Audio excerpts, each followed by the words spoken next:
함께 볼 말씀은 사도행전 24장 10절에서 21절까지 보겠습니다. 그때 총독이 바울에게 말하라고 손짓하니 그가 응답하되 각하께서 여러 해 동안 이 민족에게 재판관이 되신 것을 내가 알므로 더욱 즐거이 나를 위해 답변하나이다. 각하께서 이해하실 수 있는 바와 같이 내가 경배하기 위해 예루살렘에 올라간 지 이제 겨우 열 이틀밖에 되지 않았나이다. 또 그들은 내가 성전에서 누구와 논쟁하는 것이나 회당들이나 도시에서 백성을 선동하는 것도 보지 못하였나이다. 지금 나를 고소하는 일들에 대하여 그들이 증거를 댈 수도 없나이다. 그러나 내가 이것을 가깝게 고백하오니 나는 그들이 이단이라 부르는 그 길을 따라 내 조상들의 하나님께 그렇게 경배하며 율법과 예언서들에 기록되어 있는 모든 것을 믿나이다. 또 하나님을 향한 소망이 있으니 이것은 그들 스스로도 인정하는 것인데 곧 죽은 자들의 부활, 즉 의인들의 부활과 불의한 자들의 부활이 있으리라는 것이니이다. 이 소망 안에서 내가 하나님과 사람들을 향하여 항상 양심의 거리낌이 없기를 스스로 힘쓰나이다. 이제 여러 해가 지난 후에 내가 내 민족을 위한 구제물과 헌물들을 가지고 왔나이다. 그 일에 대하여 내가 성전에서 정결례를 행하고 무리와 함께 있지 않았고 소란을 일으키지도 아니한 것을 아시아에서 온 어떤 유대인들이 보았나이다. 그들이 만일 나를 고소할 것이 있었다면 마땅히 여기 각하 앞에 와서 항의했어야 하나이다. 자, 20절, 21절 다 같이 읽습니다. 그렇지 아니하면 여기 이 사람들로 하여금 내게서 무슨 악행을 발견한 것이 있는지 내가 공회 앞에 서 있는 동안 말하게 하소서. 오직 내가 그들 가운데 서서 외친 것은 이날 내가 너희로 인하여 불려나와 죽은 자들의 부활에 관해 신문을 받노라 한 이 목소리 외에는 다른 것이 없나이다 하더라. 아멘. 자, 여기 그 10절에 보면 내가 알므로 더욱 즐거이 나를 위해 답변하나이다 이렇게 돼 있죠. 바울이 이렇게 자신에 대해서 변론하는 내용이 기록되어 있어요. 그래서 오늘 바울의 변론 이런 제목으로 여러분에게 말씀을 드리겠습니다. 혹시 여러분 중에 어떤 사람이 여러분 앞에서 여러분에 대해 거짓말을 하는 그런 경우를 대한 적이 있습니까? 여러 사람들 앞에 나에 대해 정확하지 않은 것을 가지고 중상하면서 나를 위험에 빠뜨리는 그런 경우를 겪어본 적이 있으십니까? 그때 여러분이 어떻던가요? 꼭지가 돈다. 이렇게 하잖아요. 뭐 뚜껑이 열린다. 여기서 막 열이 받치고 우리가 그런 표현을 쓰죠. 그런 경우가 우리가 살아가면서 있을 수 있는 거죠. 근데 바울이 겪는 지금의 순간이 그런 것과 같은 거예요. 바울을 앞에 세워놓고 사람들이 바울에 대해서 하지도 않은 일들을 했다고 얘기하고 바울에 대해서 중상모략하는 거죠. 자, 그런데 바울이 이때 흥분할 수도 있고 아주 그 뚜껑이 열려서 막 소리를 칠 수도 있고 막 격하게 할 수도 있지만 그런 게 아니라 자기에게 주어진 변론의 기회를 따라 조근조근 침착하게 자기가 왜 그들이 말한 대로 이렇게 되는 게 아닌지, 그들이 말한 게 왜 사실이 아닌지를 조근조근 이렇게 말하는 걸 우리가 볼 수가 있어요. 여러분, 오늘 제가 설교 내용으로 삼은 건 뭐냐면 이런 바울에 대한 고소 앞에서 바울이 어떻게 변론을 하느냐, 이걸 한번 여러분하고 같이 살펴보려고 하는 거죠. 당시 기록에 의하면 벨릭스는 이미 유다 총독이 된 지 한 6, 7년 정도 됐다고 그래요. 그래서 이 벨릭스 앞에 진술을 하면서 너 한번 말해봐 이렇게 하니까 바울이 어떻게 말을 하냐면 여러분 거기 10절에 각하께서 여러 해 동안 이 민족에게 재판관이 되신 것을 내가 알므로 더욱 즐거이 나를 위해 답변하나이다 이렇게 말했죠. 여러 해 동안 이 민족에게 재판관이 되신 것을 내가 안다. 벌써 6, 7년 동안 이렇게 재판관 노릇을 한 것을 알고 내가 이렇게 답변합니다. 자, 여기에 아첨의 말이 있어요, 없어요? 예, 바로 11절부터 자기에 대한 변론이 들어가는데 여기에는 더둘로와 같은 아첨의 말이 없는 거죠. 그냥 있는 그대로 자신에게 있었던 일에 대해서 해명하면서 설명으로 들어가는 걸 볼 수가 있어요. 자, 바울이 그럼 들었던 내용은 뭐냐? 우리 지난 시간에 살펴봤죠? 바울은 이런 내용을 들었죠. 그 위에 보시면 여러분 그 5절에 더둘로가 뭐라 그랬냐면 이 사람은 몹쓸 전염병 같은 자요. 누가 여러분에게 이런 식으로 얘기하면 좋겠어요? 이거 얼마나 그 모욕적인 소리입니까? 그죠? 이거는 전염병 같다는 말은 좋지 않은 것을 퍼뜨리면서 다닌다는 거예요. 이 사람이 다닌 흔적마다 좋지 않은 게 번성하고 좋지 않은 게 일어난다, 이런 의미죠.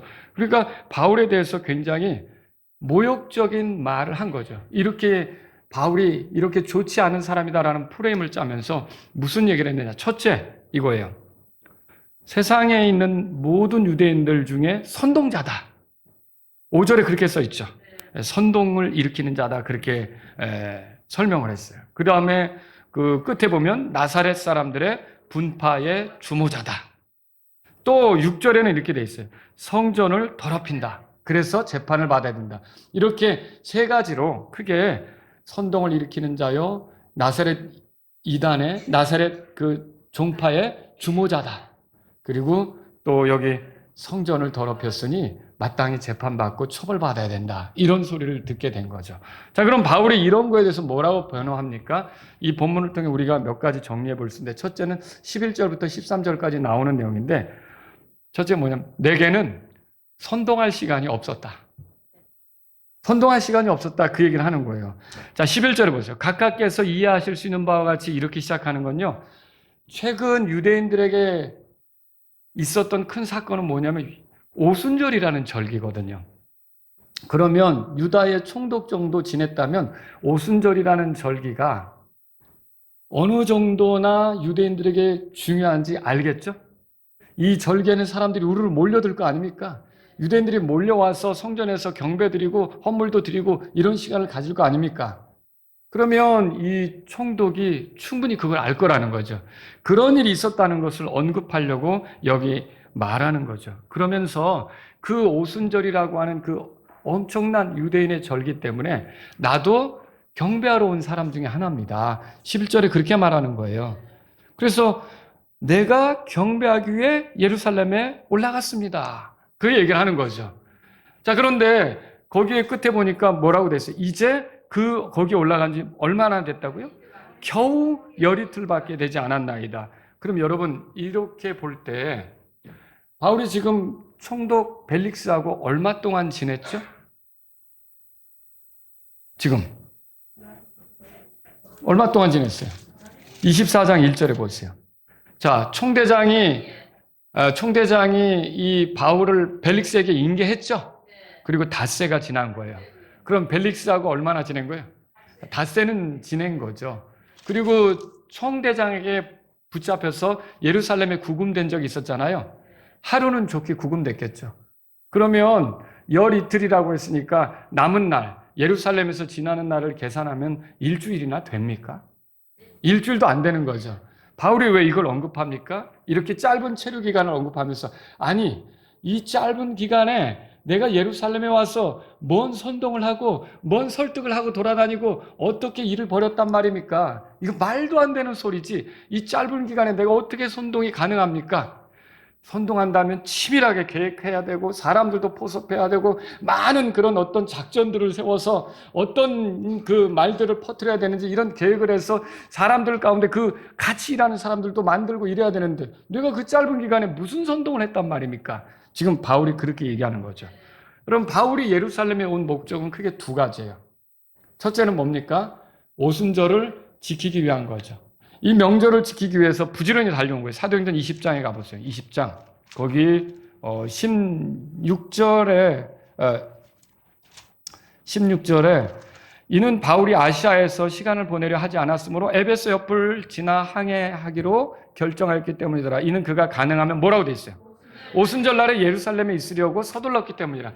그 오순절의 절기를 지키려고 그때 그래도 성전 앞에 가서, 그러니까 바울은 예수 그리스도를 믿게 되었지만 그렇다고 해서 유대인인 그런 어떤 그 위치, 자기가 유대인으로서 해야 될 거, 이런 것들을 이제 내던졌습니까? 그건 아니죠. 바울은 예수님을 믿었지만 유대인으로서의 역할도 가볍게 다루지 않았던 거예요. 자기가 아브라함의 후손이고 유대인으로서 절기를 지킨다든지 뭔가 서원을 하면 이행해야 된다든지 이런 것들에 대해서 진지하게 바울은 고려하고 그걸 존중해서 나갔던 사람이다 이렇게 말할 수 있는 거죠. 그래서 유월절을 이렇게 오순절을 지키려고 이렇게 움직였다는 거죠. 그리고 두 번째는 뭐예요? 오늘 사도행전 24장 거기 17절에 보면 이제 여러 해가 지난 후에 내가 내 민족을 위한 구제물과 헌물들을 가지고 왔나이다. 여기서 구제물이라는 걸 주목하셔야 돼요. 자, 그때는 계좌이체가 안 된다고 그랬죠. 여러 교회에서 가난한 유대인들, 유대에 있는 성도들을 돕기 위한 모금을 했잖아요. 근데 그 모금을 했는데 그게 송금이 안 되니까 직접 가지고 여기까지 온 거예요. 전달하려고. 그래서 바울이 하려고 했던 건 뭐냐면 실제로 그런 전달을 통해 이방인 교회들이 얼마나 유대인들에 대해 관심이 많은지, 그리고 유대인들로부터 복음이 시작됐잖아요. 이 복음이 유대인들이 나가서 전하기 시작해서 유대인들로부터 자기들까지도 이렇게 복음을 믿을 수 있도록 기회가 온 거 아닙니까? 그래서 유대인들에게 고마운 마음을 느끼고 있는지 이런 것들을 전달하고 싶었던 거죠. 바울이 그 예루살렘에 올라갔던 건 예루살렘을 뒤엎고 선동하고 이런 게 아니라 그런 목적으로 예루살렘에 온 거다라고 지금 변론을 하는 거죠. 여러분, 바울이 성전이나 회당이나 도시에서 누구와 논쟁한 적이 있습니까? 12절에는 내가 그런 모습을 아무에게도 보여주지 않았다는 거죠. 누가 나에게서 그런 모습을 본 적이 있다면 데리고 와봐라 그 소리예요. 그거 보고서 내가 막 누구를 성전이나 회당에서 혹은 뭐 도시 안에서 사람들하고 이렇게 논쟁하면서 목소리를 높이면서 그 사람들을 내가 어떻게 뒤집어 놓으려고 그렇게 한 적이 있느냐? 그거 본 사람 있으면 데리고 와봐라. 그 소리죠. 그래서 13절에 뭐라 그랬어요? 아무도 보지 못하였을 뿐만 아니라 나를 고소하는 일들에 대해 그들이 증거를 댈 수가 없다. 그렇게 말한 거죠. 그러니까 자, 이게 지금 첫 번째로 24장 거기에 보면 세상 도처에 있는 모든 유대인들 중에 선동자여 그랬는데 바울은 내가 어떻게 선동을 해? 그 짧은 기간에 무슨 선동을 해? 나는 선동할 수가 없었어. 누구를 선동한 거, 누가 목격한 거 있으면 얘기해봐. 그런 사람 있으면 증인으로 데려와봐. 있다는 거예요? 없다는 거예요? 없다는 거죠. 근데 이제 제가 성경을 읽으면서 참으로 안타까운 대목이 좀 있어요. 여러분이 그런 걸 느끼셨는지 모르겠어요. 이게 뭐냐면요, 여기서 지금 유대의 종교 지도자들은 더둘로라는 사람을 데리고 와서 그 사람을 변사로 삼아가지고 바울을 고소하잖아요. 바울에게 죄가 있다고 뒤집어 씌워서 바울을 괴롭히려고 하고 있잖아요. 그러면 여기에 예루살렘 교회는 뭐 하고 있을까? 여러분, 예루살렘 교회 수장은 누구예요? 거의 어른 역할을 하는 게 야고보죠. 야고보하고 장로들이 있었을 거 아닙니까? 바울이 예루살렘에 올라가서 그들을 만났잖아요. 근데 그들이 너가 당신이 세상에 도처에 다니면서 율법도 무시하고 뭐 어떤 경우는 할례도 받지 못하게 하는 것처럼 그렇게 사람들이 떠드니까 율법을 존중하는 모습을 보여줘. 그래서 여기 서원을 한 사람들이 있는데 그들이 정결례를 마치기까지 좀 비용을 들여서라도 도와가면서 당신 자신이 그런 어떤 율법을 무시하지 않는다는 걸 좀 보여줬으면 해. 그래서 바울이 어떻게 했어요? 그들의 말을 들었죠. 그리고 그들의 말을 듣고 가서 서원한 사람들에 대해서 비용을 들이면서 성전에서 같이 있기도 한 거 아닙니까? 그러면 이 예루살렘의 장로들이나 야고보가 여기까지 쫓아와서 그가 성전에 들어간 게 선동하려고 들어간 게 아니다. 그는 유대인들과의 마찰을 줄이고 그들과 좋게 지내기 위해서 율법을 존중한다는 걸 보여주기 위해서 거기 있었던 거다라고 해명을 해줘야 되는 거 아닙니까? 그런 사람이 있어요, 없어요? 와, 이게 너무 안타깝다는 거죠. 저 유대의 종교 지도자들은 한 사람 더둘로를 세워가지고 말 잘하는 사람을 세워가지고 어떻게 하면 바울을 올무에 걸리게 해서 바울을 처벌받게 할까, 이것에 대해서 에너지를 집중하고 있고 힘을 쏟고 있는데 예루살렘 교회는 왜 이렇게 잠잠한 건가? 여러분, 이게 안타깝다는 거죠. 지금 바울 옆에서 돕는 사람이 제가 아까 성경 읽었지만 있어요, 없어요? 내가 잠깐 얘기 좀 하겠습니다. 우리가 같이 논의해서 바울더러 이 유대인들하고 잘 지내고 율법을 존중한다는 표시로 그 성전에 가서 정결례를 지키는 사람의 비용을 들여가지고 거기에 그 마무리 짓기까지 좀 도와주라고 지원하라고 이렇게까지 했습니다. 그 사람은 율법을 무시하는 사람이 아닙니다. 그 사람은 율법을 존중하는 사람입니다. 이렇게 누가 말해주면 얼마나 좋겠어요. 근데 그런 사람이 없었다는 거죠. 여러분, 이게 내가 어떤 사람들에게 공격을 받는 데 있어서 이렇게 그 누구도 나를 도와주지 못하는 상황이 있을 수도 있다는 거죠. 그때 얼마나 답답하겠습니까? 근데 이게 바울의 경우만이 아니라 예수님의 경우도 그랬다는 거죠. 여러분, 예수님이 붙잡혀 가셨을 때 누가 나서서 예수님에 대해서 이분은 죽을 죄가 없다라고 막 나서가지고 변호하며 예수님을 끄집어내려고 예수님을 그렇게 다루면 안 된다라고 나서서 얘기한 사람 있습니까? 아무도 없었어요. 제자들도 모두 다 도망갔을 뿐이고요. 그렇죠? 그리고 어떻게 보면 예수님의 말씀을 들었을 법한 그 사람들조차도 종교 지도자들에게 설득을 당해서 뭐라고 합니까? 예수님을 십자가에 못 박으라고 외치잖아요. 얼마나 고독한 시간입니까? 거기다가 더군다나 하나님께서도 마치 등을 돌리신 것 같은 그런 대우를 하시기에 엘리 엘리 라마 사박다니, 나의 하나님 나의 하나님 어찌하여 나를 버리셨나이까? 그런 상황이 있었잖아요. 바울도 예수님을 따르는 제자로서 정말 누구도 이렇게 돌아보지 않는 것과 같은 그런 끔찍한 상황에서 스스로 이거를 헤쳐나가야 되는 그런 순간을 맞이했다는 거죠. 그래도 저는 믿습니다. 성령님께서 그와 함께 하셨다는 걸. 그리고 주께서 그의 곁에서, 여기 그 뒤에 나오죠? 우리가 그 23장 11절에 보면 그날 밤에 주께서 그의 곁에 서서 말씀하실 때 바울아! 뭐라고 돼 있어요? 기운을 내라. 23장 11절에 써 있죠? 그렇게 말한 것처럼 바울에게 힘을 주고 있고 바울과 함께하는 분이 주님이시라는 것을 믿습니다. 여러분, 우리가 그렇게 코너에 몰렸을 때, 고독할 때, 우리 스스로 뭔가를 헤쳐나가야 될 때 여러분과 저는 그냥 혼자가 아니라 그 순간에도 우리가 믿고 의지하는 주님이 함께 하신다는 걸 믿으시기 바랍니다. 두 번째로요. 자, 첫 번째는 나는 선동할 시간이 없었다. 바울이 그렇게 얘기했다면 두 번째는 뭐냐면 내가 나사렛 분파에 속한 것은 문제가 못 된다. 이 얘기를 14절부터 16절에 하는 거예요. 자, 여기 14절에 보세요. 그러나 내가 이것을 가깝게 고백하오니 그랬죠. 예, 이렇게 고백을 통해 자신의 변론을 시작하는 거예요. 그러면서 자기가 믿는 거에 대해 소개하는데 바울이 믿은 건 뭐냐? 첫째, 바울은 율법과 예언서를 믿었어요. 그러니까 구약 성경을 믿은 거죠. 그래서 여기 14절 보세요. 다 같이 한번 읽어보겠습니다. 그러나 내가 이것을 가깝게 고백하오니 나는 그들이 이단이라 부르는 그 길을 따라 내 조상들의 하나님께 그렇게 경배하며 율법과 예언서들에 기록된 있는 모든 것을 믿나이다. 율법과 예언서들에 기록된 모든 것을 믿는다고 그랬어요. 그러면 그 유대인들이 조상 때부터 섬겨온 하나님을 나도 경배하고 있고 또 그들이 중요하게 생각하는 그 구약 성경 기록을 나도 믿고 있다.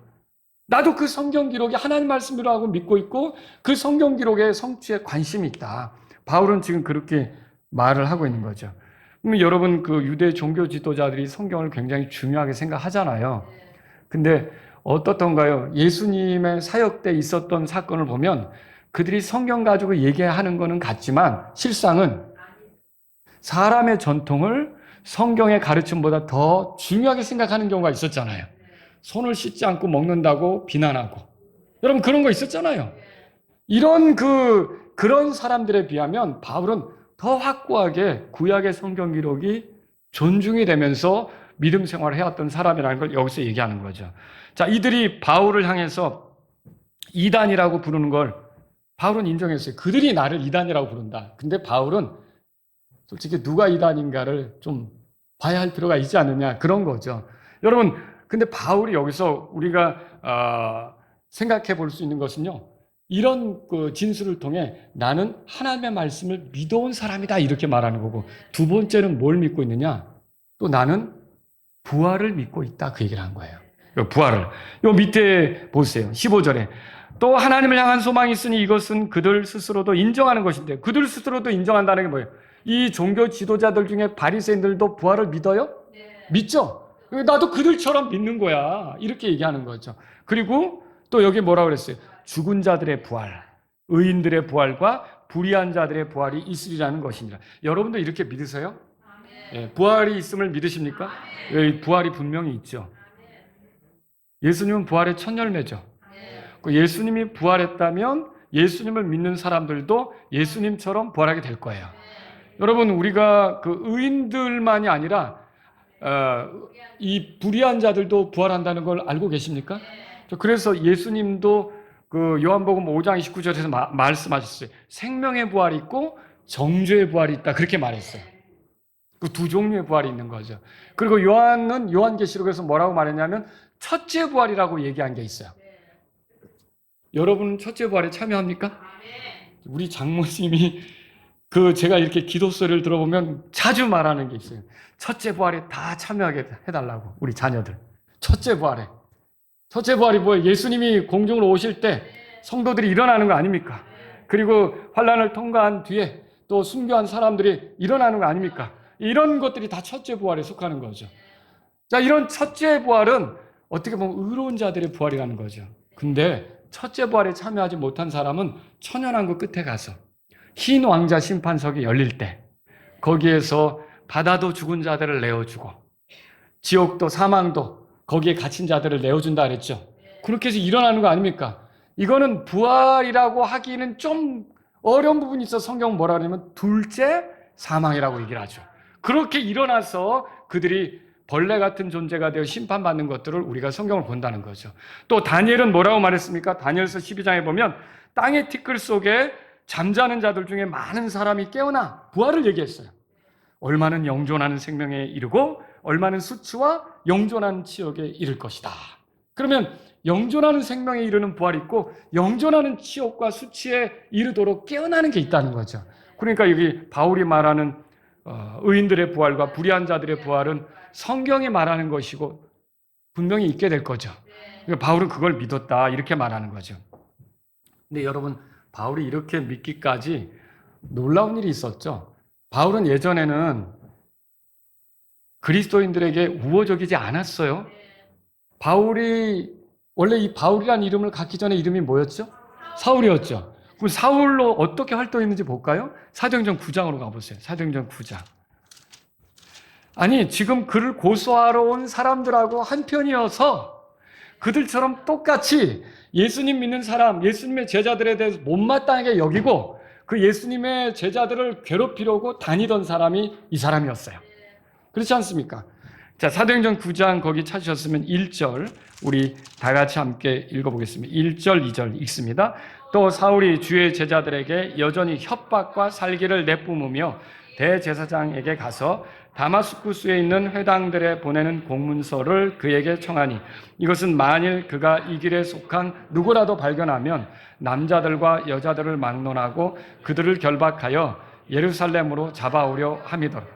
그러면 지금 바울로서는 자기를 고소하기 위해서 더들로도 데리고 왔고 어떻게든지 죽이려고 하는 그 사람들의 모습이 실상은 누구 모습이에요?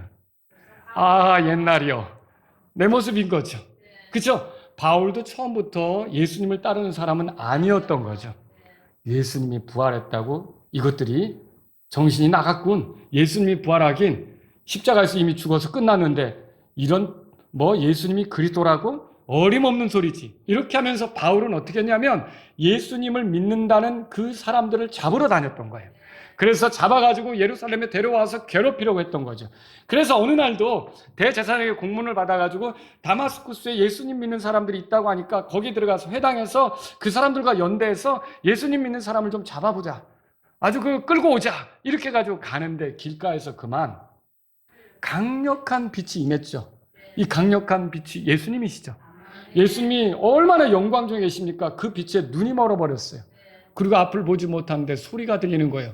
사울아, 사울아, 내가 어찌하여 나를 핍박하느냐? 그 소리를 듣는 순간 누군지 궁금해졌죠. 이분은 보통 분이 아닌데 그 빛 가운데에서 나는 소리인데 그 빛으로 다가오시는 분인데 여러분, 하나님 빛이시잖아요. 그 빛의 그분이 누구신가? 주여, 누구십니까? 라고 물었던 거죠. 그 사도행전 9장에 써 있잖아요. 나는 내가 핍박하는 예수다.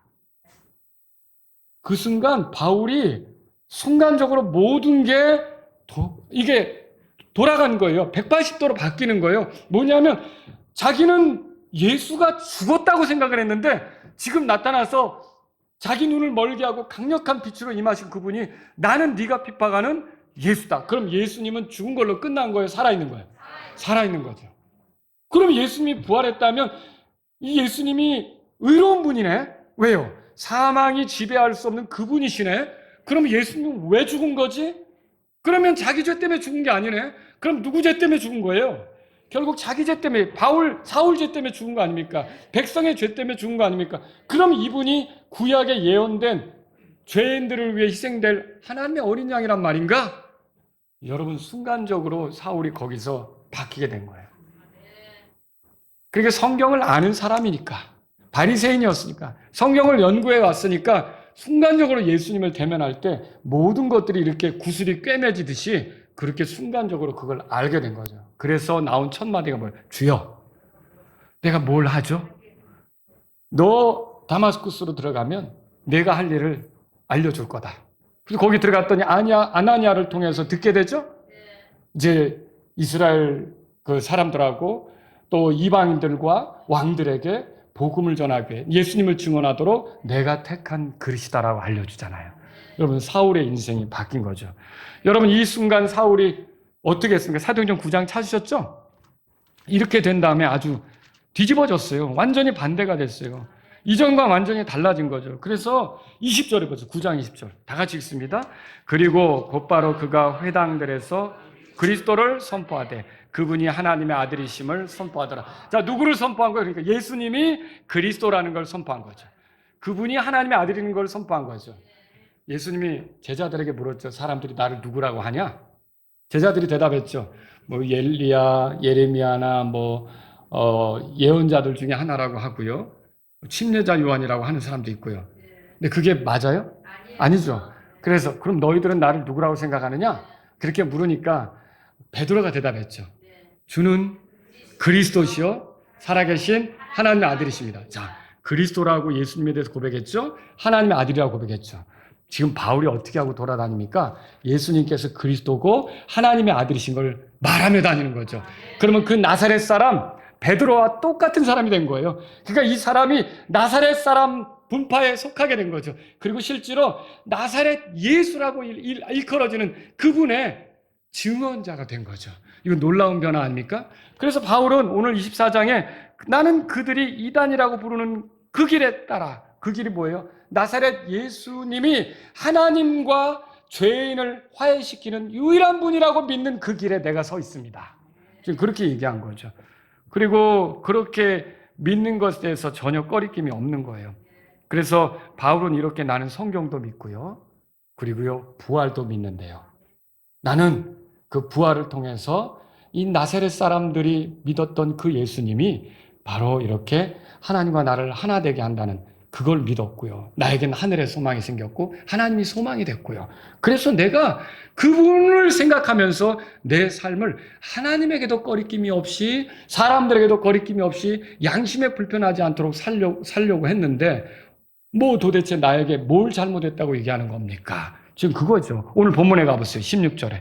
오늘 24장. 사도행전 24장 16절에 이 소망 안에서 내가 하나님과 사람들을 향하여 항상 양심에 거리낌이 없기를 스스로 힘쓰나이다. 내가 이렇게 이 나를 구원해 주신 하나님 그리고 이 예수님을 증언해야 될 위치에 있으니까 세상 사람들을 향해서도 어떻게든지 빛의 증언자로서 예수님의 증언자로서 반듯하게 살아가려고 했는데 무슨 혐의가 있다고 나에게 이렇게 불편하게 합니까? 여러분 이런 얘기를 하는 거죠. 바울의 두 번째 변론이 그렇게 되는 거예요. 세 번째는 뭡니까? 세 번째는 나는 성전을 더럽힌 적이 없다 그 소리 하는 거예요. 그의 주장은 성전을 더럽히기는커녕 자기 민족 유대인을 위한 구제물을 가지고 왔다는 게 17절의 말이죠. 또 헌물도 가지고 왔대요. 그러니까 여러분 성전에서 정결례를 치러야 되는 그 네 사람 있었죠. 예루살렘 백성의 그 장로들이 말한 네 사람 있었잖아요. 그 네 사람을 위한 비용을 대가면서 헌물을 대가면서 헌물의 값을 주면서 말하자면 그 굉장히 큰 돈이었죠. 그렇게 하면서 자기가 성전에 거하면서 성전의 법을 존중했던 것을 말하는 거죠. 그리고요 아시아에서 온 어떤 사람들이 와서 하고 선동을 일으킨 거지 바울이 선동을 일으킨 건 아니잖아요. 그렇죠? 그렇다면 여기 바울이 얘기하는 게 뭐예요? 여기 18절에 보면 아시아에서 온 어떤 유대인들이 나를 봤는데 만약에 내가 문제가 있다면 그들이 나를 법정에 데려가서 정식적인 절차를 밟아가지고 고소하면 되지 왜 나를 죽이려고 위협을 했느냐. 그들이 문제다 오히려 그 얘기를 하는 거예요. 그리고 또한 뭐라고 얘기하는 거예요? 만약에 내가 문제가 된다면 그 사람들, 그 아시아에서 온 사람들이 이 자리에 와서 나에 대해서 증언해야 되는 거 아니냐. 그들은 어디 있고 그들의 말만 듣고 이렇게 와서 당신들이 여기 있는 사람들이 나를 이렇게 고소하려고 여기 있는 거냐. 그들은 다 어디 있느냐. 지금 그 얘기를 여기서 하고 있는 거죠. 그게 밑에 나온 거예요. 19절에 그들이 만일 나를 고소할 것이 있다면 마땅히 여기 각하 앞에서 와서 항의했어야 하나이다 그랬어요.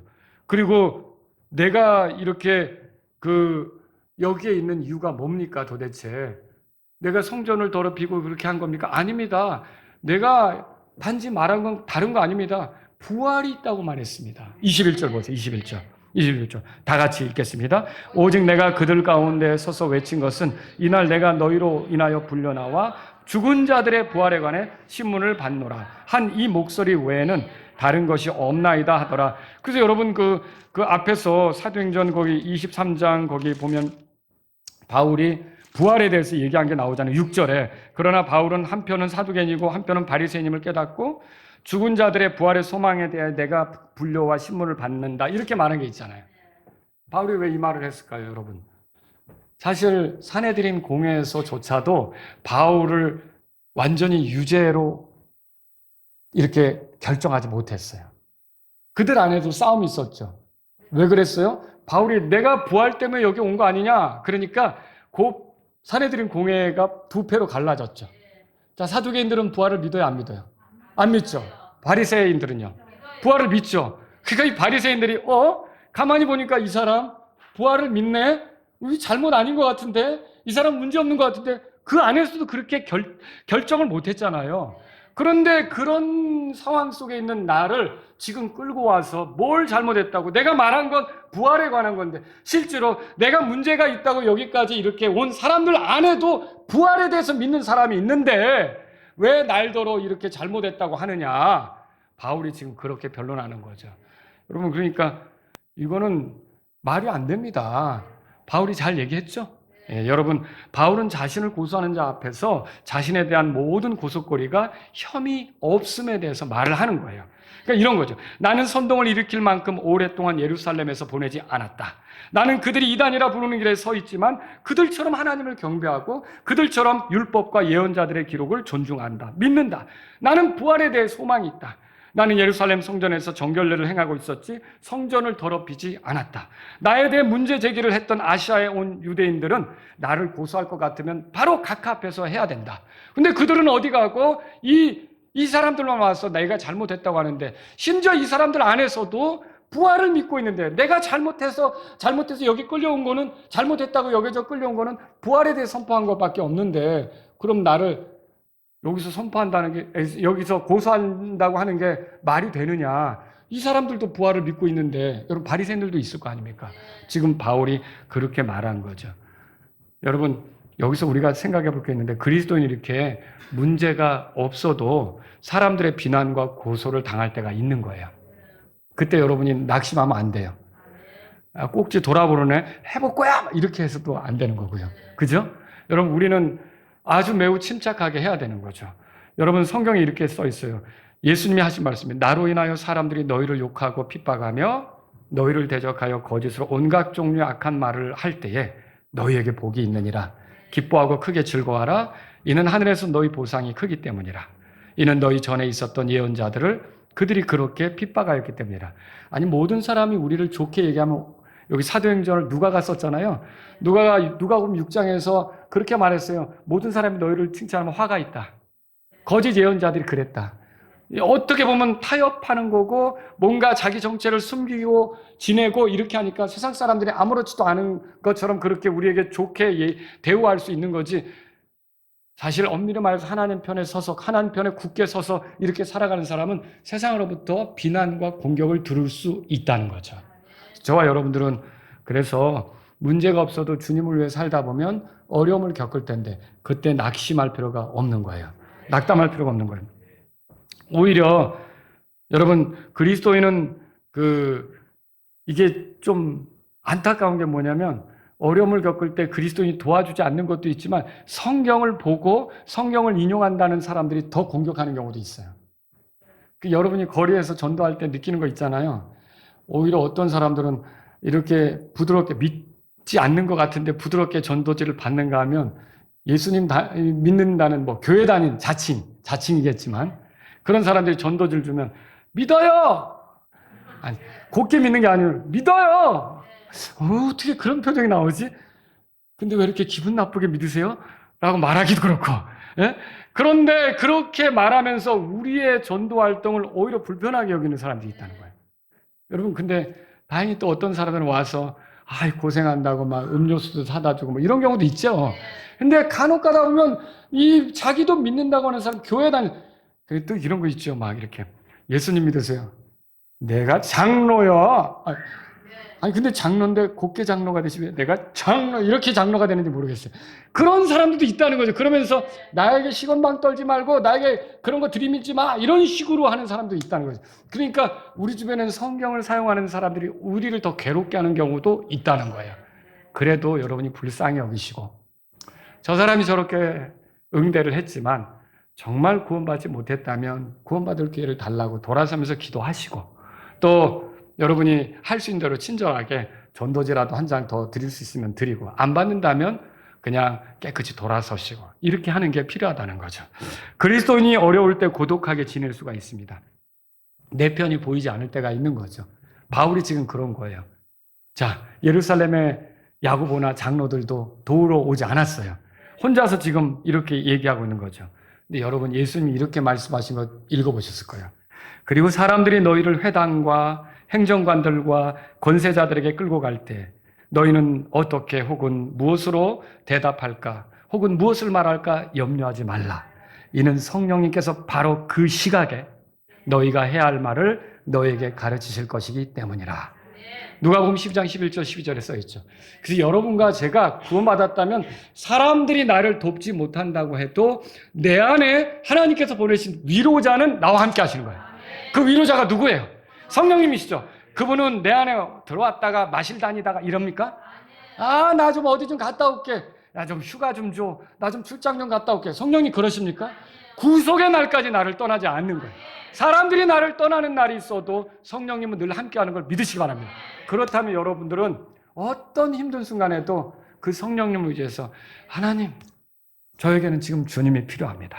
주님이 저의 지혜가 되어 주십시오. 주님이 제 입에 할 말을 주십시오. 제가 어떻게 답변해야 될지, 어떻게 말해줘야 될지 가르쳐 주십시오. 여러분이 성령님을 위해서 하나님을 찾을 수 있기를 바랍니다. 그리스도인은 위기에 놓였다고 해서 자신의 믿는 바에 대해 감출 필요가 있습니까? 아니요. 오늘 바울을 보세요. 이 바울이 위기에 딱 닥치니까 나는 그런 사람이 아니었어. 이렇게 합니까? 아니요. 내가 고백합니다. 나는 예언자들의 그런 기록도 믿고 율법도 믿고 나는 하나님 말씀 믿습니다. 하나님 말씀이 증언한 대로 부활도 믿습니다. 나는 부활의 소망 가운데 있습니다. 자기가 믿는 걸 명확하게 드러내잖아요. 저와 여러분들이 코너에 몰렸을 때라도 여러분의 정체, 나의 정체, 우리의 정체가 뭐예요? 하나님의 아들이요, 예수 그리스도의 제자요, 성도요, 주의 백성이요. 이런 위치에 대해서 우리가 감추려고 하면 안 되는 거예요. 우리가 부활의 소망을 가진 자로서 하나님을 섬기는 자로서 이 위치를 명확히 드러냄으로써 하나님께 영광을 돌리고 그 사람들을 도전할 필요가 있는 거죠. 우리는 여전히 하나님의 자녀고 우리는 여전히 하나님의 백성이고. 여러분, 그래서 야고보 사도 있죠? 사도들 중에 처음 순교했던 야고보 사도 있잖아요. 사도행전 12장에 써 있잖아요. 그 헤롯 때문에 칼로 목베임 받아서 죽었다고. 실제로 교회 역사에 관해 기록된 그런 책을 보면 성경에는 나오지 않지만 그걸 기록해 놓은 어떤 사람이 보면 야고보가 순교할 때 담담히 주님 앞에 서서 자신을 받아주실 그 주님 앞에 수레반처럼 당당히 서서 이렇게 감사하면서 오히려 자기를 이렇게 묻고 죽이려고 하는 데리고 가고 이런 사람들을 위해서 이렇게 기도하고 긍휼의 마음을 보이는 걸 보고 옆에서 그 일을 했던 사람들이 마음에 큰 도전을 받아가지고 생각을 바꾸게 됐다는 이야기를 기록해 놓고 있다는 거죠. 저와 여러분들은 우리의 정체에 대해서 숨기려고 할 필요가 없어요. 여러분과 저는 하나님의 자녀라면 영원히 하나님의 자녀예요. 영원히 성도예요. 영원히 주의 백성이에요. 이걸 기억하셔야 되겠습니다. 그리스도인은 또한 이렇게 자신이 믿는 거에 따라 살아갈 필요가 있어요. 오늘 16절에 보면요. 이 소망 안에서, 여러분 소망이 있죠. 그럼 이 소망 안에서 하나님을 향하여, 사람들을 향하여 양심의 거리낌이 없이 살아가려고 했다는 걸 보면, 여러분 하늘에 소망이 있습니까? 하나님의 말씀이 준 소망이 있습니까? 그럼 우리는 저 하늘을 바라보고 가는 데 있어서 힘있게 가는 거예요. 낙담할 필요 없어요. 세상이 어떻든지 간에, 얼마나 어선하든지 간에, 여러분 그리스도께서 오신다는 소망이 있습니까? 그럼 그분을 기다리면 되는 거죠. 저와 여러분들은요, 하늘의 소망을 가지고 사는 거예요. 그 말씀대로 성취될 걸 믿으십니까?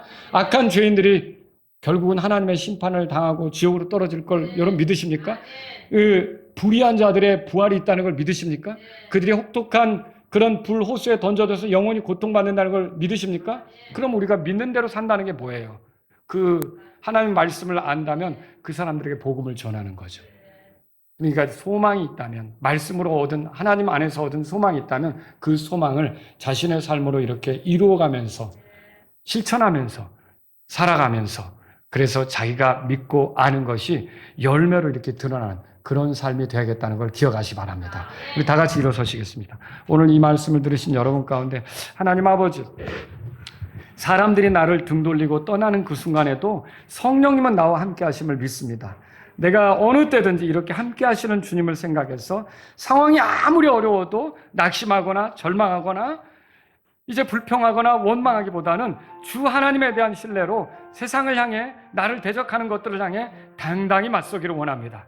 주님이 나의 도움이 되십니다. 주님이 나의 힘이 되십니다. 주님이 나의 지혜가 되십니다. 내가 주님을 의지하는 사람을 살기를 원합니다. 이런 분들이 있다면 이 시간 주님 앞에 나아가십시오. 주님, 나의 정체를 숨기지 않기를 원합니다. 아무리 상황이 어려워도 내가 하나님의 자녀며 성도며 주의 백성이며 거룩한 길을 가는 자라는 것을 내가 숨기지 않고 떳떳이 드러내면서 하나님께 속한 자로서 살기를 원합니다. 이런 분들이 있다면 이 시간 주님 앞에 나아가십시오. 여러분이 믿는다면, 하늘의 소망을 가졌다면, 하나님을 향한 소망이 있다면 그 소망대로 오늘을 살아가는 그런 모습이 있어야겠습니다. 하나님 아버지, 내가 알게 된 성경의 진리를 따라, 내가 품게 된 소망에 따라 오늘 하루하루를 살아가길 원합니다. 이런 분들이 있다면 이 시간 기도하십시오.